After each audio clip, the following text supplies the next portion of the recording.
Hi, thanks for joining me. So, I want to talk about my translation project work for Q2 of 2020, and honestly, it's not that exciting. I'm a little kind of disappointed in just the progress that I've made. I'm really not even into making this video right now, but I want to share this stuff with you guys because, I've been doing these quarterly updates and I think people look forward to it, and it's nice for me because I get to just take stock of what all has happened, and I still want to do that for this time period. Anyway, we're going to start right off with something I completely dropped the ball on, that is playtesting Zoids. You guys can see I haven't been doing that. I didn't intend to stop doing that, and I'm blaming some of this on the summer. The weather's gotten nicer. I've been doing more things outside. We're still in the middle of a pandemic, so there's that, but it's a little harder, I think, to just focus on translation project stuff, and I just haven't been able to get into that.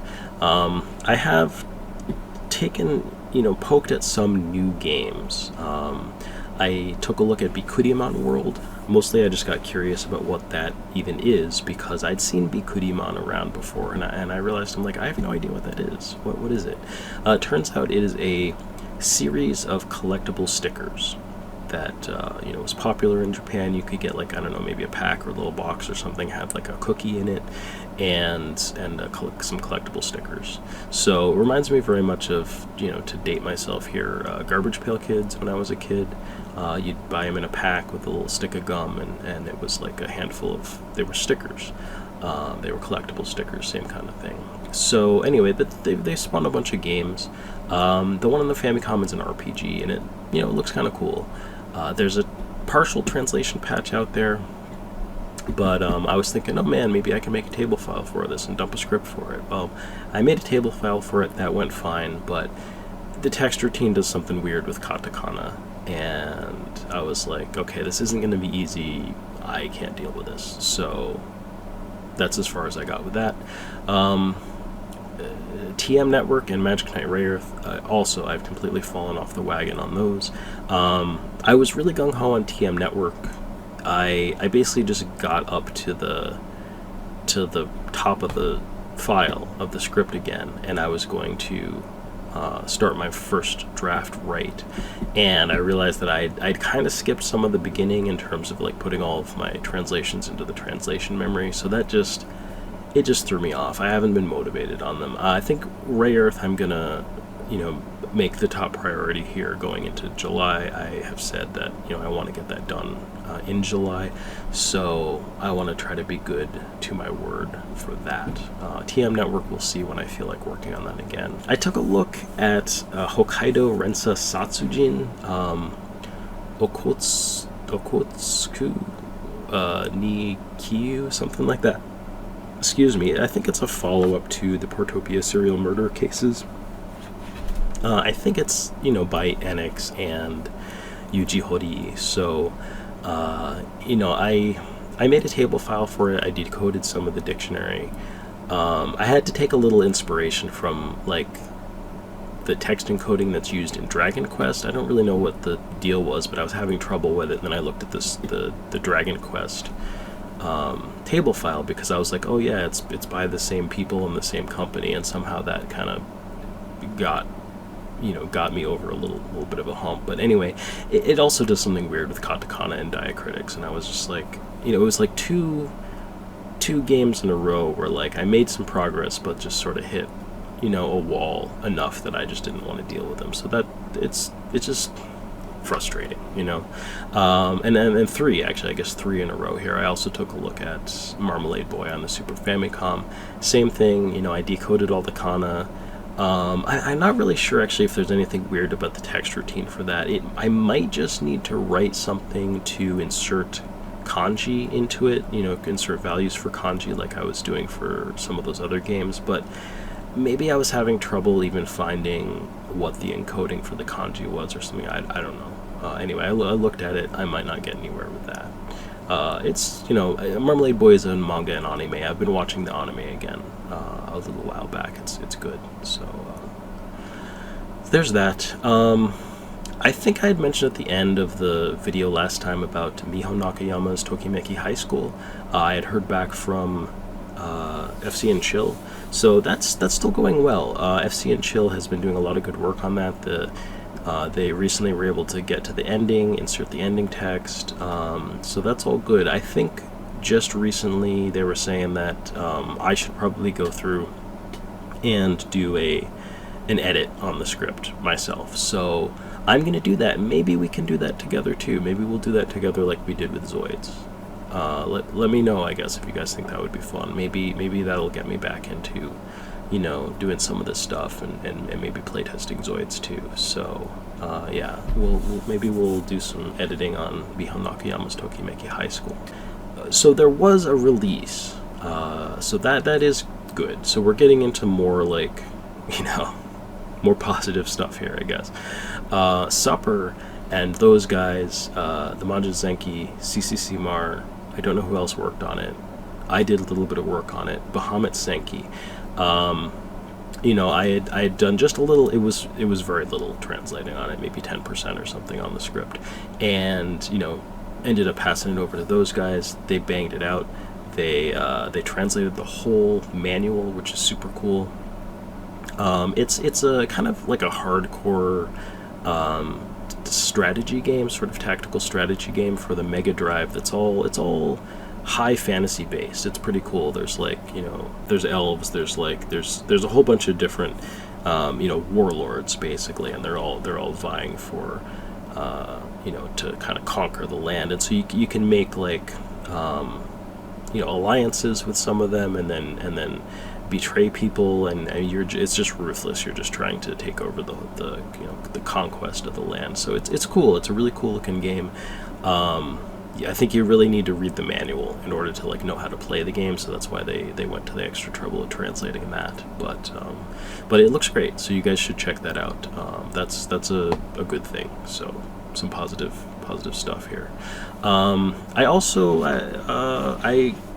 Pennywise reached out to me about translation checking a game. I don't know if I should say what. I don't know if it's like a secret project. I guess I'm just gonna say it because how many people, I don't know, watch these videos, and how secret does this stuff need to be? He's working on Vandal Hearts, kind of like a redo of that. So I'm actually checking the original script, right? And I think the original translator did a fine job, but there was a lot of rewriting that was done. And I don't know if any of that was just due to time constraints or conscious choice to just sort of localize some of the stuff in a more interpretive way.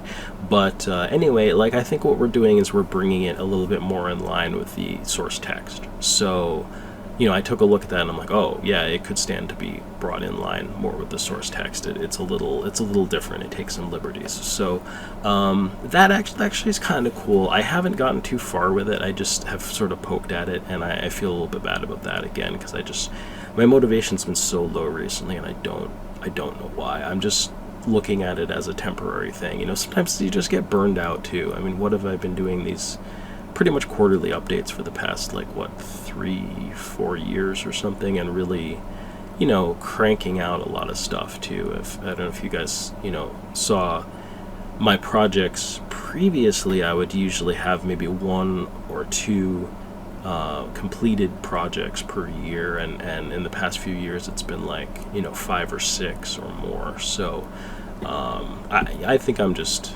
kind of running into maybe I'm just a little burned out, so I might have to take a little bit of a break. But one last kind of actual successful thing that I did here was to dump a script. It's complete, it's good, it's dumped, it's formatted, it's all right for Mind Seeker on the Famicom. Unfortunately, this is not a super exciting project. It's it's just a shovelware game. I call it shovelware, but it seems like there was a little bit of care taken with it. There is basically it's sort of Taboo, the Sixth Sense for the Famicom. It's some kind of tarot card reader that Rare developed, I believe. This reminds me of that a little bit. It's not tarot cards, but it's supposed to train you on like psychic ability, right? So they actually have this real sort of alleged psychic who was popular, I guess, in the 80s, and he's featured in this game. So you work with him. It's like you're at his training camp. It feels super creepy. It's like a cult or something like that. You know, I played some of the game last night, so it's like you're in this hyper futuristic looking room with this computer, and you everything you do is with this feel command. So you feel the computer, and then the computer responds to you, and it's like a go to the main computer room, and you go to the main computer room, and it's all futuristic, and there's the psychic guy, and he's like, we're going to do your psychic training for the day. But it's actually cool because one of the things it does, that part of their if I can speak English, the relaxation training is a guided meditation. So a Famicom game that brings you through a guided meditation. It's really cool. It's like it's like breathe in, hold it, breathe out, and you're going through like each of your chakras and stuff like that. So that's actually pretty cool. So there's stuff like that, and then you have these effectively guessing mini games where you're like what symbol is going to show up on this card, or you have to kind of know when to press the button when without any sort of a prompt and things like that. So you do stuff like that. And then apparently I didn't get far enough to I guess you can go out into the town and go talk to people and like test your psychic abilities there and stuff. It's silly. I don't know. I mean, it's not like going to be especially like a fun game, but it's just super interesting, and I love how interesting some of this old stuff is. Maybe it's just it's just something that's going to be more interesting for me to translate than it even is for people to play. But anyway, I dumped a script for it, and I'm planning to translate that. But obviously, I'm not going to translate it before TM Network and Ray Earth and getting Vandal Hearts situated and playtesting Zoids and Hanako Yamazaki Tokimeki High School and all that stuff. But I'm not into it right now. So I just wanted to let you guys know that. Who knows, maybe, I don't even know if the next 3 months, probably I'll be back in the mood to do some stuff, and maybe I'll just take a real break and take some time off from doing this, just to, recharge my batteries a little bit. I don't know. But that's what's been going on. So, I hope that was interesting. And, we'll give you an update again here in a few months. Maybe things will be a little more exciting at that time. So thanks for joining me. I'll catch you guys later.